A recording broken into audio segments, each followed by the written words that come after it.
All right, Coach JT in the building, and we're talking about B12. B12. All right, you hear a lot about B12. What is the exact purpose of B12? Well, B12 serves a whole lot of different purposes, but it's actually one of the most prevalent deficiencies in the United States. Often misdiagnosed, misunderstood, and as we get older, the issue becomes worse and worse, especially as you get over 60 years old. There's a sharp decline in B12. Huh.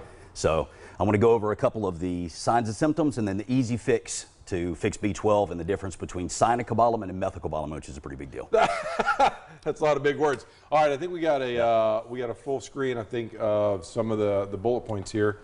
Fatigue, okay, there's right there. Fatigue and anemia. Fatigue, anemia, I'll go through these pretty quick. Depression, muscle cramps, hormone imbalances is a very big one too, frequent headaches. So B12 affects all that? It can be primarily responsible, wholly responsible, or partially responsible, but yes, absolutely. Huh. So here's the things that you can do to improve B12 deficiency. Improve your diet. First, this comes from animal-based sources, so we're talking about meat, eggs, poultry, things like that. It's not plant-based. So if you're a vegan or you're a vegetarian, you're going to have a harder time getting your B12, and you're going to want to supplement with it. That's the next thing I'm going to tell you to supplement, and that's the words that I used in the beginning are partial. Yeah. So methylcobalamin, not cyanocobalamin. If you're taking B12 or B12 injections right now, you're likely taking cyanocobalamin. And I won't get into the lengthy explanation, but that's cyanide. That's a cyanide molecule attached to the cobalt. It's not enough to do any damage, but why would you want to take additional amounts, especially if you've got some in your system already or your body's not good at getting rid of it? Right. So the methylcobalamin is usable in the form that it is right there. It's the methyl group. You look at the ingredients, it'll say... You look at the back of the bottle, it'll say B12 as cyanocobalamin or B12 as methylcobalamin. You want methylcobalamin, and you just want sublingual, guys. It's simple to get. Go to Sam's, Walmart, Walgreens, and I can't tell you guys exactly how much to take. That's your doctor's job, but I'll tell you, I take about 5 to 10,000 a day, 5 to 10,000 micrograms a day.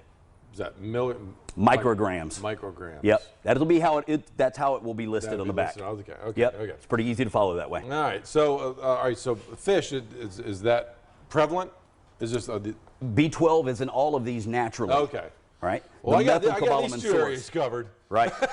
even when you have a decent amount of these, like most of us do. Yeah. And if you're eating clean, you get a lot of this stuff, but I still take it because the amount that you get and your body's ability to digest and absorb it is not as good as it was, say, 50, 60 years ago because it's just not been in our diet. So we've lost the enzymes and the ability to digest the way we should. So we're deficient even if you're eating the right stuff. Okay.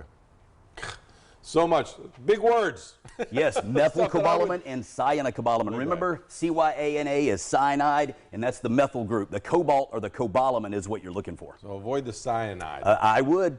Yep, I would. I would too at all costs. Yep. All right, if you want to see this, we'll have it on our mypanel.com in a little bit. There'll be a link to Coach JT and Evolve with JT. EvolveWithJT.com. Yep. And so you can check all this out there and figure out all these big, long words. Yep, and if you guys have any additional questions about that, reach out to me and I can explain this further, and maybe I'll do a video up on my social media to explain.